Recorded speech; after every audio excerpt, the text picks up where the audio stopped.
Mabuhay Pilipinas! Maligayang pagbabalik dito sa aking channel, pero kung bago ka lang, pasuyo ng like and subscribe. Salamat agad. Ngayong araw ng Thursday, August 15, 2024, mga kababayan, update lamang po tayo sa ating panahon.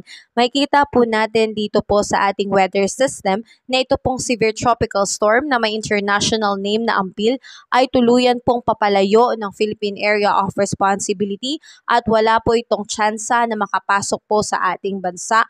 Hindi po natin dapat ito ikabahala dahil ito po ay napakalayo po. Kasalukuyan po itong nasa northeast of extreme northern Luzon, labas po ng ating bansa at wala pong direktang epekto. Samantalang may kita po natin dito sa loob naman ng PAR ay meron pong namumuong cloud cluster po. So ito po ay babantayan natin dahil may chance po itong mag-develop into typhoon. At kung ito man po ay magde-develop, ito po ay tatawagin nating bagyong Dindo. Sa ngayon, ito po ay namumuo pa lang na cloud cluster. At asahan pa rin po natin dahil sa epekto ng southwest monsoon, asahan pagdating ng katanghalian, tayo po ay makakaranas ng maalinsangang panahon, pero pagdating ng madaling araw, hapon at gabi, asahan ang pagkakaroon ng maulap na kalangitan na may kasamang mga kalat-kalat o mga biglaang buhos ng pag-ulan. Kaya asahan natin ngayong araw dito po sa may Ilocos Region, Batanes at Babuyan Island, asahan ang pagkakaroon ng partly cloudy skies with scattered rain, shower, and thunderstorm.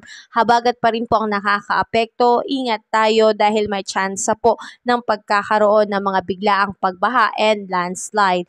At dito naman po ngayong araw sa may Cordillera Administrative Region and the rest of Cagayan, asahan ang pagkakaroon ng partly cloudy to cloudy skies with isolated rain, shower, and thunderstorm.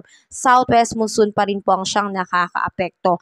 At asahan din po natin ngayong araw dito sa Metro Manila and the rest of our country ang fair weather po, lalo na sa katanghalian talagang dama po natin ang init. Pero pagdating sa hapon may tsansa na po ng pagkakaroon ng maulap na kalangitan na may biglaang pagbuhos ng ulan. Kaya kung tayo po ay lalabas ng bahay, ugaliin po natin laging may dalang payong at kapote bilang pananggala sa mga biglaang pag-uulan. Hindi rin po nawawala ang posibilidad ng pagkakaroon ng flash flood and landslide, lalo na po sa mga low-lying areas and also mountainous areas.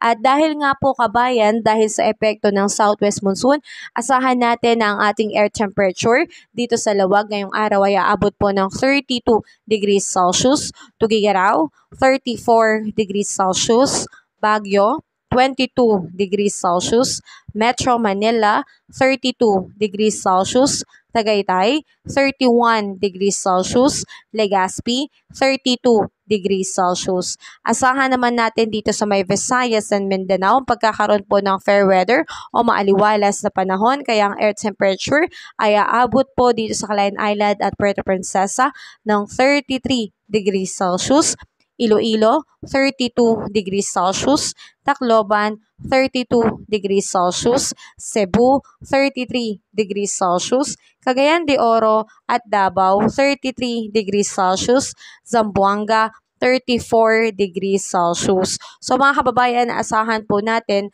dahil sa epekto po ng southwest monsoon, tayo po ay makakaranas talaga ng maalinsangang panahon, lalo na po sa katanghalian. Kaya ugaliin din po natin uminom ng tubig, lalo na kung nakakaramdam po tayo ng matinding init sa katawan. At pagdating po ng hapon, paulit-ulit ko pong pinapaalala sa inyo, huwag nating kalimutang magdala ng payong at kapote. Sa ngayon mga kababayan, localized thunderstorm at habagat po ang siyang nagpapaulan sa ating bansa. Pero may minomonitor tayong cloud cluster na posibleng maging develop na bagyo, pero sana ay wag po muna dahil ito po kasalukuyan ay nasa loob po ng PAR at atin pong binabantayan. Kaya patuloy tayo maging updated at ingat po tayo kabayan.